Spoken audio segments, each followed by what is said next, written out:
प्रबंधक कमेटी श्री अमृतसर साहब के सिख मिशन उत्तराखंड काशीपुर वालों में जगह जगह ते गुरमत सिखलाई कैंप इन्हां दिनां विच जो गर्मी दीयां छुट्टियां दे विच वख-वख स्थानां ते लगाए गए, जिस विच इसे ही लड़ी के तहत पिछली 7 तरीक तो गुरुद्वारा नानकसर दोराहा विखे भी इस स्थान से कैंप आप सिख संगतां दे सहयोग दे नाल प्रबंधक जनां दे सहयोग दे नाल लगाया गया। इत्थों दे मुख्य ग्रंथी साहबान भाई सुरजीत सिंह जी उन्होंने विशेष सहयोग दिता। भाई मनजीत सिंह जी जो प्रचारक हैं धर्म प्रचार कमेटी के, उन्होंने उचेचे तौर पर पहुँच करके आप बच्चों को सिख संगतां को प्रेरणा दे के गुरमत की जानकारी दी। सो इन्ने दिनों के विच कुछ भी नहीं सीखा जा सकता, क्योंकि सिख का अर्थ है सीखना। सिख सारी उम्र सीखता है। भाई सर दस रहे सी जिस तरह की जो बच्चियां कुछ बीबियां जिन्होंने आप जिन्हों के विआह हो चुके ने, कई बार वो संगत के विच आउंदियां ते सोचदियां भी असीं हुण सिखांगे, लोग पता नहीं किदां की कहणगे भी इन्नी वड्डी उम्र हो गई है। लेकिन असीं पिछले दिनी कैंपां दे विच जाण दा मौका मिलिया है ते वड्डी उम्र दीयां बीबियां भी जिहड़ियां ने वो इन्हां कैंपां विच हाज़री भर रहीआं ने, क्योंकि सिख सारी उम्र ही सिखदा है ते आपां सिख हां। असीं की करना सिੱਖੀ सिखिया गुर विचार। इस कैंप दे विच जां गुरु की संगत दे विच जां गुरुद्वारे विच आके असीं सारी उम्र सीखना है। असीं कदे ये गल नहीं कहनी कि असीं बहुत कुछ सीख लिया, क्योंकि जदों आपां गुरु साहिबानां दा इतिहास पढ़दे हां ते बेअंत भाषावां दे जाणकार, बेअंत प्रकार के शस्त्र चलाउण वाले गुरु साहिबानां दे जीवन विच सानूं सिख मिलदे ने, जिहड़े कि अणगिणत प्रकार दे 218 प्रकार के शस्त्र जिहड़े गुरु गोबिंद सिंह महाराज चला सकते हैं। लोग दुनिया के एक हाथ नाल तीर कमान चलाउणा उन्हां वास्ते औखा है, लेकिन गुरु गोबिंद सिंह महाराज दोनों हत्थां दे नाल इकट्ठे ही 2-2 तीर भी चला लेंदे सन। कहण दा भाव 64 कला 64 प्रकार की विद्या के ज्ञाता, भावें कि सतगुरु पातशाह आप अकाल पुरख वाहिगुरु परमात्मा का रूप ने, लेकिन उन्होंने आप विद्या प्राप्त की है और अपने सिखां नूं भी प्रेरणा दी है। और असी हमेशा ही गुरुद्वारे विच आके असी की करना है, गुरुद्वारे होए सोझी पाए सी। ये सोझी प्राप्त करने वास्ते ही ये गुरमत कैंप जिहड़े ने प्रारंभ किए गए ने कि सानू सोझी आ सके, असी सिख हां। दूसरी बेनती ये है कि सतगुरु पातशाह की पावन गुरबाणी असी पढ़ सकीए। उहदे वास्ते बहुत जरूरी है कि गुरमुखी भाषा का सानू ज्ञान होना चाहिए। बच्चे बैठे ने, आप बेशक दुनिया दीयां भाषावां पढ़ो, अंग्रेजी पढ़ो। अज साडा रुझान जिहड़ा अंग्रेजी वाल है, असीं इंग्लिश पढ़ते हैं। बेशक पढ़ी जानी चाहिए, इंग्लिश पढ़ो, संस्कृत पढ़ो, फारसी, अरबी जां होर भाषावां जिन्नियां ने दुनिया दीयां वध तो वध ज्ञान सानू होना चाहिए। पर उस दे नाल नाल पंजाबी साडी मात भाषा है और इनू आपां गुरमुखी कहने हैं। गुरमुखी का भाव है गुरु के मुख तो उचारी गई जिहड़ी लिपि है, वो है गुरमुखी लिपि। ये साडे गुरु ने सानू बख्शिश की है ते ये साडी मां बोली है। मां बोली बहुत जरूरी है। जिस तरह मां का प्यार असी चाहुंदे हां ते मां का प्यार साडे जीवन विच बहुत जरूरी है, ठीक इसे तरह साडी जिहड़ी मात बोली है पंजाबी बोली गुरमुखी लिपि, ये साडे वास्ते बहुत जरूरी है। इस करके उपराले कीते जा रहे ने कि असी जो ये 35 अखर हैं गुरमुखी लिपि दे, ये पढ़िए। इस तो अगे फिर साडे गुरु साहिबानां दे जीवन सिक्खी की है, 5 प्रकार की हैं, साडे जीवन का मुख्य मकसद इस संसार पे आउण दा की है। साध संगत जी, अज दुनिया की भज दौड़ दे विच इंसान जिहड़ा है इंसान तो दूर हो रहा है, रिश्तेदार रिश्तेदारां तो दूर हो रहे हैं। ਸਾਡੇ ਕੋਲ ਇੱਕ ਇੱਕ ਬੱਚਾ, ਦੋ ਦੋ ਬੱਚੇ ਨੇ ਵਿਦੇਸ਼ ਵਿੱਚ ਬੈਠੇ ਹੋਏ ਨੇ। ਮਾਤਾ ਪਿਤਾ ਕਿਤੇ ਤਰਸ ਰਿਹਾ ਹੈ, ਬੱਚਾ ਕਿਤੇ ਤੜਫ ਰਿਹਾ ਹੈ। ਗੁਰਮਤ ਇਸ ਕਰਕੇ ਜ਼ਰੂਰੀ ਹੈ ਵੀ ਪੈਸਾ ਕਮਾਓ, ਭੱਜ ਦੌੜ ਕਰੋ, ਕਿਰਤ ਕਰਨੀ ਸਾਡਾ ਫਰਜ਼ ਹੈ। ਪਰ ਗੁਰਮਤ ਦੀ ਜਦੋਂ ਜਾਣਕਾਰੀ ਸਾਨੂੰ ਹੋਵੇਗੀ, ਸਾਨੂੰ ਪਤਾ ਲੱਗੇਗਾ ਵੀ ਅਸੀਂ ਰਿਸ਼ਤੇ ਵੀ ਨਿਭਾਉਣੇ ਨੇ, ਅਸੀਂ ਪਿਆਰ ਵੀ ਕਰਨਾ ਹੈ, ਪਰਿਵਾਰਾਂ ਵਿੱਚ ਵੀ ਰਹਿਣਾ ਹੈ। ਅਸੀਂ ਪ੍ਰੇਮ ਪਿਆਰ ਦਾ ਜਿਹੜਾ ਪਾਠ ਸਾਨੂੰ ਗੁਰੂ ਸਾਹਿਬਾਨ ਨੇ ਪੜ੍ਹਾਇਆ, ਅਸੀਂ ਉਸ ਦੇ ਮੁਤਾਬਕ ਸਰਬੱਤ ਦੇ ਭਲੇ ਵਾਲਾ ਜੀਵਨ ਵੀ ਜਿਉਣਾ। ਇਹ ਅਸੀਂ ਇਹਨਾਂ ਗੁਰਮਤਿ ਕੈਂਪਾਂ ਦੇ ਵਿੱਚੋਂ ਸਿੱਖਣਾ ਹੈ।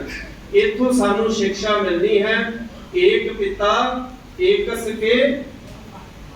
ਸਤਿਗੁਰੂ ਪਾਤਸ਼ਾਹ ਜੀ ਕਿਰਪਾ ਕਰਦੇ ਹਨ ਕਿ ਅਸੀਂ ਸਾਡਾ ਇੱਕ ਹੀ ਪਿਤਾ ਹੈ, ਇੱਕ ਪਿਤਾ ਦੇ ਅਸੀਂ ਬਾਲਕ ਹਾਂ। ਨਾਲ ਹੀ ਸਤਿਗੁਰੂ ਪਾਤਸ਼ਾਹ ਫਰਮਾਨ ਕਰਦੇ ਹਨ, ਏਕ ਪਿਤਾ ਏਕ ਸਕੇ ਹਮ ਬਾਲਕ ਤੂੰ ਮੇਰਾ ਗੁਰਹਾਈ। ਦੂਸਰੇ ਲਫ਼ਜ਼ਾਂ ਵਿੱਚ ਜਦੋਂ ਆਪਾਂ ਪੜ੍ਹਦੇ ਹਾਂ, ਅਵਲ ਅੱਲਾ ਨੂਰ ਉਪਾਇਆ ਕੁਦਰਤ ਕੇ ਸਭ ਬੰਦੇ, ਏਕ ਨੂਰ ਤੇ ਸਭ ਜਗ ਉਪਜਿਆ ਕੌਣ ਭਲੇ ਕੋ ਮੰਦੇ। ਸ਼੍ਰੀ ਗੁਰੂ ਗੋਬਿੰਦ ਸਿੰਘ ਮਹਾਰਾਜ ਜੀ ਫਰਮਾਨ ਕਰਦੇ ਨੇ, ਜਿਨ ਪ੍ਰੇਮ ਕੀਓ ਤਿਨ ਹੀ ਪ੍ਰਭ ਪਾਇਓ। ਤੇ ਆਪਾਂ ਰੋਜ਼ ਅਰਦਾਸ ਦੇ ਵਿੱਚ ਵੀ ਇਹ ਗੱਲ ਕਹਿੰਦੇ ਆ, ਨਾਨਕ ਨਾਮ ਚੜ੍ਹਦੀ ਕਲਾ ਤੇਰੇ ਭਾਣੇ ਸਰਬੱਤ ਦਾ ਭਲਾ। ਇਹ ਅਸੀਂ ਇਹਨਾਂ ਗੁਰਮਤ ਕੈਂਪ, ਗੁਰਮਤ ਦਾ ਭਾਵ ਹੈ ਗੁਰੂ ਦੀ ਮੱਤ ਨੂੰ ਗ੍ਰਹਿਣ ਕਰਨ ਵਾਸਤੇ ਕੈਂਪ ਲਗਾਇਆ ਜਾਣਾ। ਇਹਨਾਂ ਛੁੱਟੀਆਂ ਦੇ ਵਿੱਚ ਜੋ ਅਸੀਂ ਕੁਝ ਦਿਨ ਆਪ ਬੱਚਿਆਂ ਨੇ ਇੱਥੇ ਬਤੀਤ ਕੀਤੇ ਨੇ, ਗੁਰੂ ਦੀ ਸਿੱਖਿਆ ਨੂੰ ਗ੍ਰਹਿਣ ਕੀਤਾ ਹੈ, ਇਹਨੂੰ ਯਾਦ ਰੱਖਣਾ। ਇਹ ਸਾਡੀ ਜੋ ਪਨੀਰੀ ਹੈ, ਸਾਧ ਸੰਗਤ ਜੀ, ਇਹ ਬੂਟੇ ਆਪਾਂ ਲਾ ਦਿੱਤੇ ਨੇ। ਧਿਆਨ ਰੱਖਣਾ, ਗੁਰੂ ਨਾਨਕ ਦੇਵ ਮਹਾਰਾਜ ਜੀ ਦੇ ਟਾਈਮ ਤੇ 2 ਕਰੋੜ ਤੋਂ ਵੱਧ ਗਿਣਤੀ, ਜਦੋਂ ਇਤਿਹਾਸ ਦੇ ਪੰਨੇ ਪੜ੍ਹਦੇ ਹਾਂ ਤੇ 2.5 ਕਰੋੜ ਤੋਂ ਵੱਧ ਗਿਣਤੀ ਦੇ ਸਾਨੂੰ ਆંકੜੇ ਮਿਲਦੇ ਨੇ। ਲੇਕਿਨ 550 ਸਾਲ ਬਾਅਦ ਵੀ ਅਸੀਂ ਜਦੋਂ ਆંકੜਿਆਂ ਵੱਲ ਜਾਂਦੇ ਹਾਂ ਤੇ ਅੱਜ ਵੀ ਅਸੀਂ ਇਹ ਗੱਲ ਕਹਿੰਦੇ ਹਾਂ ਵੀ ਆંકੜੇ ਸਾਡੇ ਸਿੱਖ 2 ਕਰੋੜ ਤੋਂ ਘੱਟ ਨੇ। ਅਸੀਂ ਗੁਰੂ ਸਾਹਿਬ ਦੇ ਲਾਏ ਹੋਏ ਬੂਟੇ ਫਿਰ ਸੰਭਾਲ ਨਹੀਂ ਪਾਏ, ਇੱਥੋਂ ਇਉਂ ਜਾਪਦਾ ਹੈ। ਅੱਜ ਜੇ ਸਿੱਖਾਂ ਦੀ ਗਿਣਤੀ ਕਰੀਏ, ਸਾਡੀ ਕੁਝ ਤਰਾਸਦੀ ਹੈ। 10 ਨੂੰ ਜਾਣ ਦਾ ਮੌਕਾ ਮਿਲਿਆ ਭਾਰਤ ਦੇ ਕਈਆਂ ਸਥਾਨਾਂ ਤੇ, ਨਾਗਪੁਰ ਸਾਈਡ ਤੇ ਮੈਂ ਗਿਆ, ਉਧਰ ਦੇ ਸਿੱਖਾਂ ਦੀ ਗਿਣਤੀ ਦਾ ਸਾਨੂੰ ਆંકੜਾ ਮਿਲਿਆ ਵੀ ਅੱਜ ਸਿੱਖ 12 ਕਰੋੜ ਤੋਂ ਵੱਧ ਹੈ।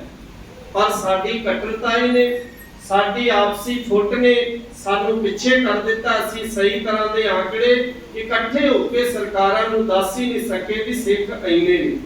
ਸਿੱਖਾਂ ਦੀ ਗਿਣਤੀ ਅੱਜ 12 ਕਰੋੜ ਤੋਂ ਵੱਧ ਹੈ ਭਾਰਤ ਦੇ ਵਿੱਚ। ਬਾਹਰਲੇ ਸੰਸਾਰ ਨੂੰ, ਬਾਕੀ ਦੇਸ਼ਾਂ ਨੂੰ ਛੱਡੋ, ਭਾਰਤ ਦੇ ਵਿੱਚ 12 ਕਰੋੜ ਤੋਂ ਵੱਧ ਸਿੱਖ ਹੈ। ਪਰ ਅਸੀਂ ਵੰਡ ਦਿੱਤਾ ਵੀ ਇਹ ਸਿਗਲੀਕਰਨ ਨੇ, ਇਹ ਵਣਜਾਰੇ ਨੇ, ਇਹ ਲੁਬਾਣੇ ਸਿੱਖ ਨੇ, ਇਹ ਮੋਨੇ ਗਮੋ ਸਿੱਖ ਨੇ, ਜਾਂ ਇਹ ਰਾਏ ਸਿੱਖ ਨੇ, ਜਾਂ ਇਹ ਇਸ ਤਰ੍ਹਾਂ ਕਰਕੇ ਅਸੀਂ ਕਈ ਤਰ੍ਹਾਂ ਦੇ ਨਾਲ ਵੰਡ ਦਿੱਤਾ। ਉਹਨਾਂ ਇਹ ਰਵਿਦਾਸੀਏ ਸਿੱਖ ਨੇ।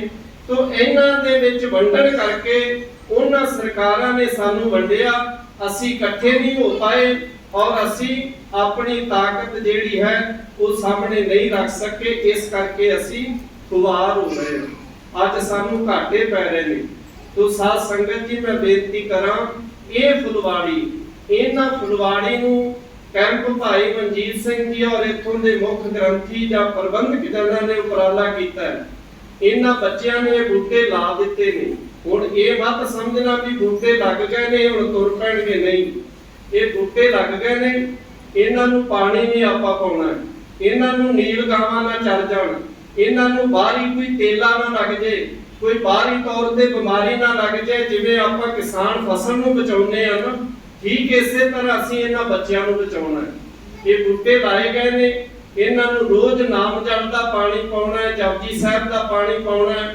ਇਹਨਾਂ ਨੂੰ ਬਾਹਰੀ ਜਿਹੜੀਆਂ ਏਜੰਸੀਆਂ ਨੇ, ਭਰਮ ਭੁਲੇਖੇ, ਦੰਭੀ ਪਖੰਡੀ, ਜਿਹੜੇ ਪਖੰਡ ਕਰਨ ਵਾਲੇ ਜਾਂ ਏਜੰਸੀਆਂ ਜਿਹੜੀਆਂ ਸਾਨੂੰ ਸਿੱਖੀ ਤੋਂ ਤੋੜ ਰਹੀਆਂ ਨੇ, ਜਿਹੜੇ ਸਾਡੇ ਬਾਰੇ ਭਰਮ ਭੁਲੇਖੇ ਸ਼ੰਕੇ ਪੈਦਾ ਕਰ ਰਹੇ ਨੇ, ਉਹਨਾਂ ਤੋਂ ਵੀ ਇਹਨਾਂ ਬੂਟਿਆਂ ਨੂੰ ਬਚਾਉਣਾ ਹੈ। ਤੇ ਇਹ ਬੂਟੇ ਗੁਰੂ ਨਾਨਕ ਦੇਵ ਮਹਾਰਾਜ ਜੀ ਦੀ ਜਿਹੜੀ ਫਿਲਾਸਫੀ ਹੈ, ਇਹ ਖੁਸ਼ਬੂ ਵੰਡਣ, ਜਿਹੜੇ ਫੁੱਲ ਨੇ ਨਾ, ਫੁੱਲ, ਇਹ ਫੁੱਲ ਨੇ ਬੱਚਿਆ, ਇਹ ਫੁੱਲ ਕੂੜੇ ਵਿੱਚ ਵੀ ਬੀਜ ਦਿਓ ਤੁਸੀਂ, ਗੰਦਗੀ ਵਾਲੀ ਜਗ੍ਹਾ ਤੇ ਵੀ ਫੁੱਲ ਦਾ ਬੂਟਾ ਲਾ ਦਿਓ, ਉਹ ਖੁਸ਼ਬੂ ਵੰਡਦਾ ਹੈ, ਗੰਦਗੀ ਨਹੀਂ ਫੈਲਾਉਂਦਾ। ਤੇ ਸਿੱਖ ਖੁਸ਼ਬੂ ਵੰਡਦਾ ਹੈ। ਸਿੱਖ ਹਮੇਸ਼ਾ ਹੀ ਖੁਸ਼ਬੂ ਵੰਡਦਾ ਹੈ। ਭਾਵੇਂ ਇਹਨੂੰ ਬਾਰਡਰਾਂ ਤੇ ਖੜਾ ਕਰ ਦਿਓ, ਭਾਵੇਂ ਪਹਾੜਾਂ ਤੇ ਭੇਜ ਦਿਓ, ਭਾਵੇਂ ਕਰੋਨਾ ਮਹਾਮਾਰੀ ਚੱਲਦੀ ਹੋਵੇ ਤੇ ਭਾਵੇਂ ਕਿਤੇ ਭੂਚਾਲ ਆ ਜਾਏ, ਭੂਕੰਪ ਆ ਜਾਏ, ਸੁਨਾਮੀ ਲਹਿਰਾਂ ਆ ਜਾਣ, ਸਿੱਖ ਜਿਹੜਾ ਹਮੇਸ਼ਾ ਹੀ ਖੁਸ਼ਬੂ ਵੰਡਦਾ ਹੈ। ਸਿੱਖ ਇਹ ਗੱਲ ਕਹਿੰਦਾ ਹੈ ਕਿ ਤੁਸੀਂ ਸਾਨੂੰ ਡਾਂਗਾ ਮਾਰੋ, ਤੁਸੀਂ ਭਾਵੇਂ ਤੱਤੀਆਂ ਤਵੀਆਂ ਤੇ ਬਿਠਾ ਲਓ, ਭਾਵੇਂ ਸਾਡੇ ਉੱਤੇ ਜੀਭਾਂ ਚੜਾ ਦਿਓ, ਸਾਨੂੰ ਕਤਲ ਕਰ ਦਿਓ, ਪਰ ਸਾਡੇ ਇਸ ਲੰਗਰ ਦੇ ਵਿੱਚੋਂ ਪ੍ਰਸ਼ਾਦਾ ਜ਼ਰੂਰ ਛਕ ਕੇ ਜਾਓ। ਇਹ ਸਿੱਖ ਦਾ ਜੀਵਨ ਹੈ, ਕਿਉਂਕਿ ਸਾਨੂੰ ਗੁਰੂ ਪਾਤਸ਼ਾਹ ਨੇ ਪੜ੍ਹਾਇਆ, ਜਿਨ ਪ੍ਰੇਮ ਕੀਓ ਤਿਨ ਹੀ ਪ੍ਰਭ ਪਾਇਓ। ਸਿੱਖ ਹੀ ਅਰਦਾਸ ਕਰਦਾ ਹੈ, ਨਾਨਕ ਨਾਮ ਚੜ੍ਹਦੀ ਕਲਾ ਤੇਰੇ ਭਾਣੇ ਸਰਬੱਤ ਦਾ ਭਲਾ। ਤੋ ਜਿੰਨੇ ਬੱਚਿਆਂ ਨੇ ਸਿੱਖਿਆ, ਬੱਚਿਓ ਤੁਹਾਨੂੰ ਸਮਝ ਲੱਗੀ ਹੈ ਜੋ ਮੈਂ ਕਿਹਾ? ਲੱਗੀ? ਬੋਲੋ। ਰੋਜ਼ ਪਾਠ ਕਰੋਗੇ, ਮੂਲ ਮੰਤਰ ਦਾ ਪਾਠ ਕਰਿਓ, ਠੀਕ ਹੈ? ਸਤਨਾਮ ਵਾਹਿਗੁਰੂ ਦਾ ਜਾਪ ਜਪਿਓ, ਤੁਹਾਨੂੰ ਕੋਈ ਘਾਟਾ ਨਹੀਂ ਰਹੇਗਾ, ਤੁਹਾਨੂੰ ਕੋਈ ਡਰ ਨਹੀਂ ਲੱਗੇਗਾ। ਆਪਣੇ ਹੱਥ ਦੇ ਵਿੱਚ ਕੜਾ ਪਾਇਓ। ਜਿਹੜੇ ਕਹਿੰਦੇ ਨਾ ਸਾਨੂੰ ਡਰ ਲੱਗਦਾ ਹੈ, ਆ ਮੌਲੀ ਨਾ ਬੰਨਿਆ ਕਰੋ। ਮੌਲੀ ਤੇ ਕੋਈ ਧਾਗਾ ਹੈ, ਮੌਲੀ ਨਹੀਂ ਮੌਲਾ। ਉਸ ਮੌਲੇ ਨਾਲ ਜੁੜੋ, ਕਿਹਦੇ ਨਾਲ?